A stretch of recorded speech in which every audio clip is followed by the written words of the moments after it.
समय रैना एक stand up comedian. तुम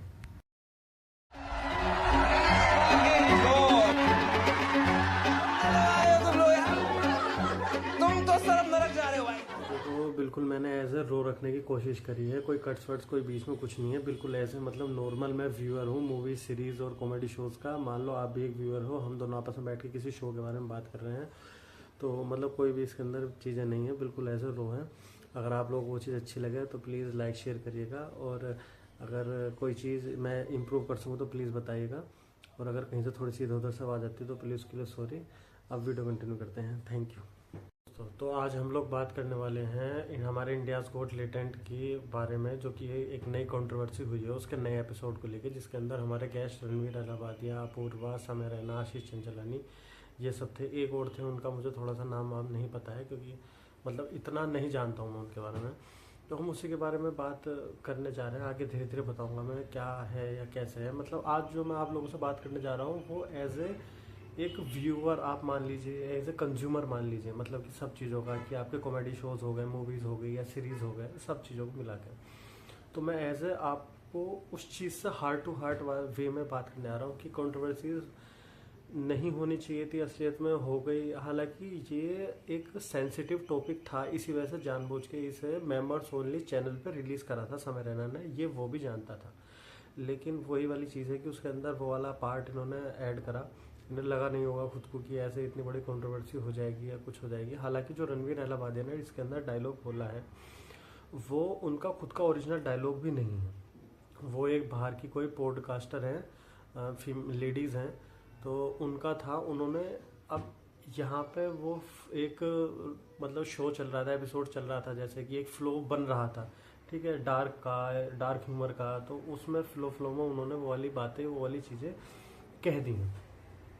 लेकिन ये है कि वो जिस लेवल पे हैं आज इस टाइम रणवीर अहलावालिया, तो उन्हें क्या चीज़ कहनी है और क्या चीज़ नहीं कहनी है उससे पहले हल्का सा मतलब एक रेस्पॉन्सिबिलिटी, मतलब एक वाली चीज़ है ना कि आप जितने बड़े लेवल पर होते हो, अगर आप कोई भी एक चीज़ करने जा रहे हो तो उस आपके कंधों पर बहुत ज़्यादा रेस्पॉन्सिबिलिटी आती है उसी चीज़ को करने के लिए। अब वो वाली चीज़ वो फ्लो में मतलब भूल गए या रह गए, जैसे भी हुआ, बहरहाल मतलब ठीक है, कुल मिला के हो गया। लेकिन ये है कि हालांकि एक मतलब वार्निंग या कुछ इस तरीके से देकर कुछ चीज़ें मतलब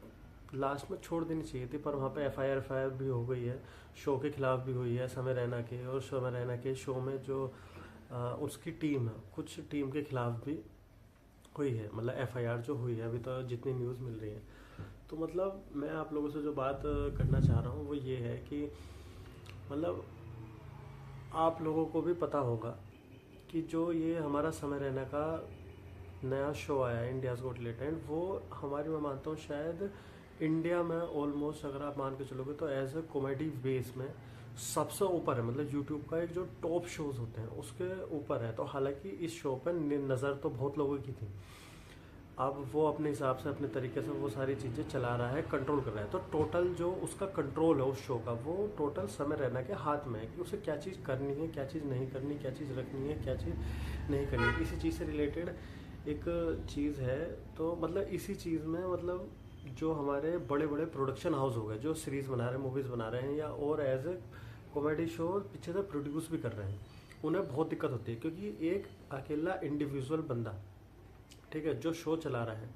वो उस शो के पीछे और सारी चीज़ें उसके अकॉर्डिंगली हो रही हैं, और वो शो बहुत ही बड़ा हिट भी नहीं ब्लॉकबस्टर जा रहा है। तो उन्हें इस चीज़ से दिक्कत होती है। वो तो खुद मतलब वही वाली चीज़ है कि एक मौका ढूंढ रहे थे कि कहीं से कोई मौका आया, कहीं से कोई चीज़ मिले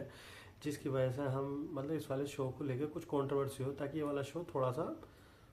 डाउन में जाए या फिर बंद होने की कगार पे हो, या फिर मतलब कुछ इस तरीके से हो ताकि वो उस शो का कंट्रोल ले सकें। क्योंकि बहुत सारी एजेंसीज होगी हमारे, मतलब एजेंसीज होगी, प्रोडक्शन हाउसेस हो गए, और जो हमारे ओटीटी के प्लेटफॉर्म्स हो गए, वो सब के सब उसके पीछे पड़े हैं। हालांकि ये वाली बात समय ने बताई थी कि भाई मैं जो आज प्रॉफिट में हूँ, वो जो इसकी खुद की मेंबरशिप्स हैं यूट्यूब से, उस मेंबरशिप्स को लेके ही प्रॉफिट में हूँ, और मैं उससे बहुत ज़्यादा खुश हूँ।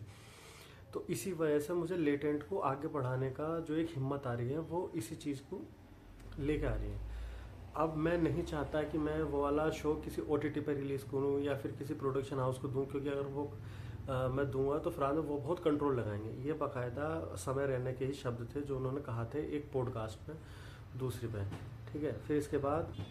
उसके बाद समय रैना भी जो है वो इतना बड़ा, मतलब वो भी एक ग्राउंड लेवल से उठ के आया हुआ बंदा है। मतलब वो भी कोई ऐसा इतना अमीर नहीं था या बैकग्राउंड इतना तकड़ा नहीं था। वो भी धीरे धीरे ग्रो करता हुआ आया है, ऑडियंस को समझ के, सारी चीज़ें अपने आसपास का एटमॉस्फेयर चीज़ें समझ के वो भी उठता हुआ आया है ऊपर।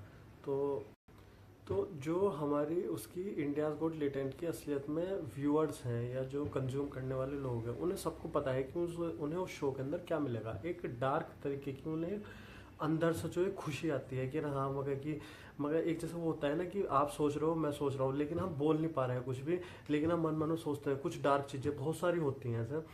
तो उसे हम बोल नहीं पाते। तो जब समय रैना वो वाली कॉमेडी करता है तो वो वाली चीज़ ही बोल देता है जिसमें हम अपने माइंड में और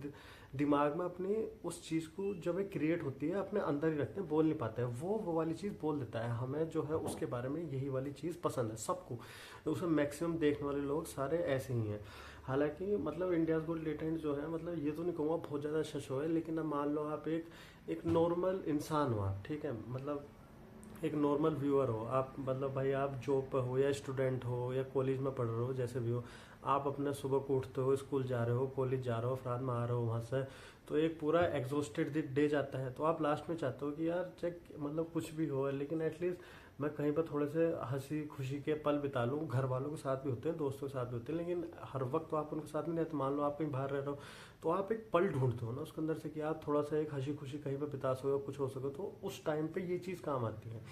तब आप ये देखते हो। हालांकि इंडियाज़ गॉट टैलेंट में मतलब कुछ चीज़ें एक्सट्रीम भी गई हैं, लेकिन ऐसा नहीं बिल्कुल बेकार है। जैसे आपको ध्यान होगा बहुत सारे इसके अंदर कॉमेडियंस आए हैं जो कि बहुत अच्छे निकले हैं रियलिटी में। जैसे एक शेरौन करके बिहार से कोई लड़की आई थी, ठीक है, और आपका भव्य शाह थे, जैसे वे आए हैं, वो बहुत मतलब काफ़ी अच्छी कॉमेडी करी थी उन्होंने। और भी बहुत सारे कंटेस्टेंट्स ऐसे आए हैं जिन्हें हमें देख कर खुशी मिली है कि मैं कहा हाँ यार ये टैलेंट ऐसा था जो छुपा हुआ है और बाद में और ऊपर आके निकला है। जैसे एक अरोड़ा कुछ करके एक लड़का था जो कि एक मतलब सीरीज में भी आया था, लेकिन वो बहुत छुपा हुआ था। इंडियाज़ गॉट टैलेंट में आकर उसे थोड़ी से ये मतलब एक पॉपुलैरिटी मिली, एक प्लेस मिला अपने आप को दिखाने का, चीज़ें करने का। तो फरहान में उसके लिए चीज़ें बहुत अप गई हैं। तो इस तरीके से अगर आप देखो भी तो प्लेटफॉर्म बहुत अच्छा है, बहुत सही भी है, लेकिन उस चीज़ को आपको कहाँ रोकना है और कहाँ नहीं रोकना है, या फिर किस चीज़ को आपको दिखाना है, किस चीज़ को आपको कट लगाना है, इसके ऊपर अगर कोई और पाबंदी लगाएगा। जैसे अभी सुनने में आ रहा है कि अभी कोई रूल पास होने वाला है यूट्यूब के लिए ही कि गवर्नमेंट करेगी, वो वाली चीज़ होना अच्छी बात नहीं है। अगर कोई और कंट्रोल करेगा, आप मतलब आपकी लाइफ है, अगर वो कोई और कंट्रोल करेगा तो आपको वो चीज़ अच्छा नहीं लगेगा। आपको खुद को पता होना चाहिए कि आपको किस जगह और कहाँ पे वो चीज़ कंट्रोल करनी है, तब ज़्यादा चीज़ें अच्छे से रहेंगी, तब आप खुद ऑटोमेटिकली मैनेज भी कर पाओगे एज ए जिम्मेदारी की तरह, रेस्पॉन्सिबिलिटी की तरह। तो वो वाली रूल पास होना तो देखो अच्छी बात नहीं है, क्योंकि उस पर फिर बहुत सारी चीज़ों पर रोक लग जाएगी। आप किसी चीज़ के बारे में क्रिटिसाइज नहीं कर पाओगे, कुछ कह नहीं पाओगे,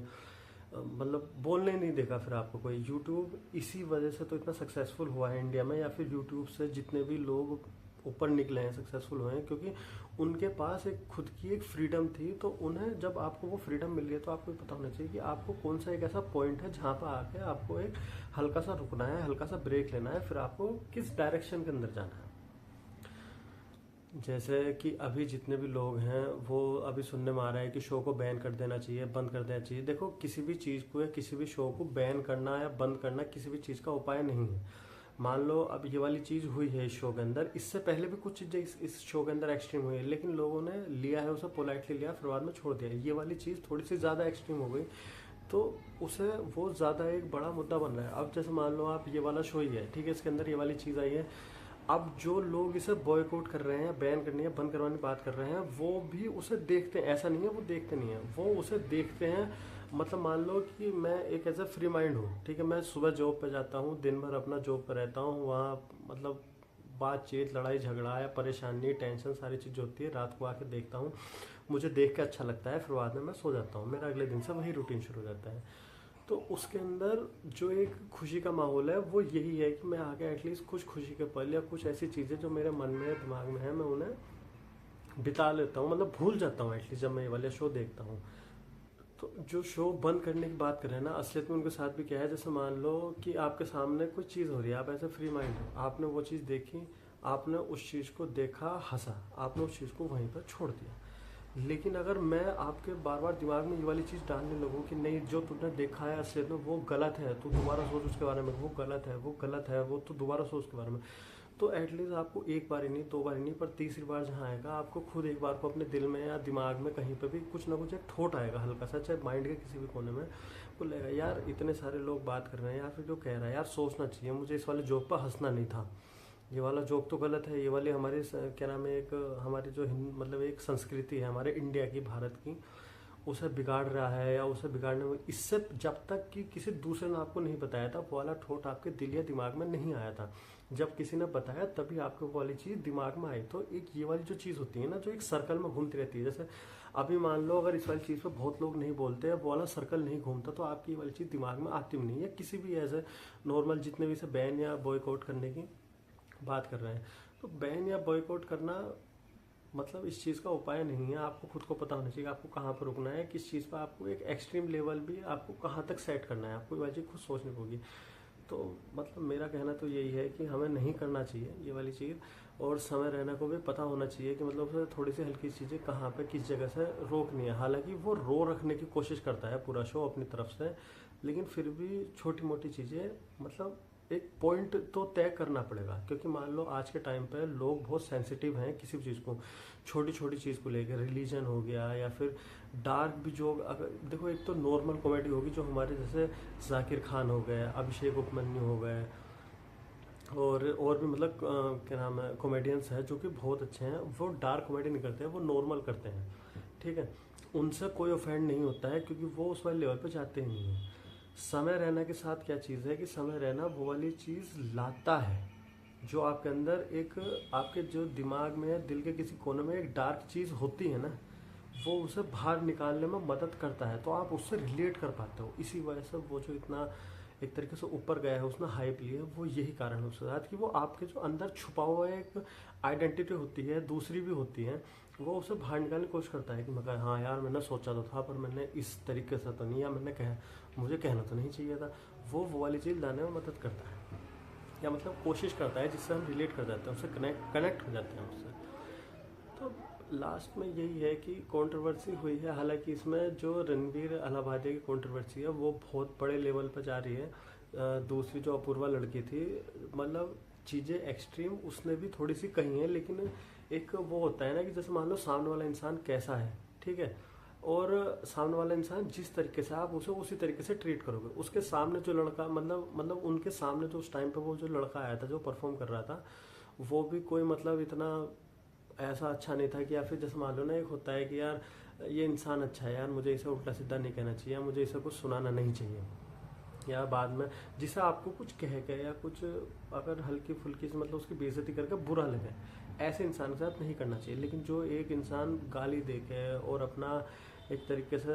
बॉडी काउंट बता के और इन सब चीज़ों को जब फ्लेक्स करता है, तो आपको हल्की सी चीज़ें उसे उस आदमी को उसी भाषा में समझानी पड़ती हैं। ये फैक्ट है कि वो अगर आप उसे प्यार से या किस तरीके से समझाओगे तो वो नहीं समझेगा। वो जो सामने लड़का था, कंटेस्टेंट था, तो वो उसी वे में था, वो फिर बाद में उसे उस तरीके से जवाब मिले, वो बाद में लास्ट में हुआ भी। शुरुआत में आपने इसने मेरे ख्याल शायद जितने भी रील्स पे क्लिप देखी होंगी, आपको उसमें एक छोटा सा अपूर्वा वाला पार्ट दिखाई दिया होगा, लेकिन आप जब उसकी पूरी क्लिप देखोगे आपको समझ में आएगा वहाँ पे क्या सिनेरियो क्या नाम है बिल्ड हुआ था। मैं ये भी नहीं कह रहा हूँ जो उसने कहा था वो सही है, वो भी गलत है जिस तरीके से उसने कहा था, लेकिन अगर आप पूरी क्लिप देखोगे ना, अब मान लो एक लगभग 5 मिनट की क्लिप है, भैया 5 मिनट तो एटलीस्ट 3 मिनट की क्लिप है, उस 3 मिनट में से मैं आपको 30 सेकंड दिखा दूँ मेन में एक इंसान के पॉइंट ऑफ व्यू से, देखो इसने इस तरीके से कहा है, तो आपको दूसरे इंसान का तो पता नहीं है, आपके दिमाग में जो गलत आएगा वो जिसकी आपको 30 सेकंड की क्लिप दिखा रहा हूँ, तो एटलीस्ट अगर आप उसकी पूरी देखोगे तो फिर आपको वो वाला भी सिनेरियो समझ में आएगा। तो बस यही है कि बैन वैन नहीं होना चाहिए, एक एटलीस्ट वार्निंग। अब देखो बैन वाली बात है भाई, हमारे देश में से दुनिया भर के कितने टॉपिक हैं जो होने चाहिए। भाई मैं तो कह रहा हूँ क्लाइमेट चेंज पर अगर कोई बात करेगा आप वो वाली बात सुनोगे नहीं, वो बोरिंग टॉपिक लगता है, ठीक है, या और किसी सेफ्टी से रिलेटेड चीज़ें होंगी वो भी नहीं सुनोगे आप। अभी अतुल सुभाष वाला केस हुआ था, वो एक इतना बड़ा केस है कि मतलब एक इंसान की जान चली गई, ठीक है, वो उसने आत्महत्या करी है, लेकिन वो वाली चीज इतने पे कहीं नहीं है। उनके खिलाफ एफआईआर भी नहीं हुई, और हुई भी तो फिलहाल में बेल पे बाहर आ गए। लेकिन ये मतलब उसमें उस केस में एक इंसान मर गया, और यहाँ पे तो मतलब एक तरीके से बातें कही गई हैं, तो वो उससे एक बड़ा हाइक ले गया। तो हमारे देश में मतलब एक वो वाली चीज़ है, वो दिक्कत है, या फिर हमारी जो मेंटलिटी है उसके अकॉर्डिंगली हल्का सा अडॉप्ट करके आपको वो वाली चीज़ या वो वाला शो करना पड़ेगा। ये बिल्कुल ऐसे मैंने रियल टॉक करने की कोशिश करी है आपसे। बाकी आप लोगों का क्या ओपिनियन है या किस तरीके से है वो आप लोग बताइएगा, और थैंक यू देखने के लिए, अगर आप लोगों ने यहाँ तक देखा है तो। जय हिंद।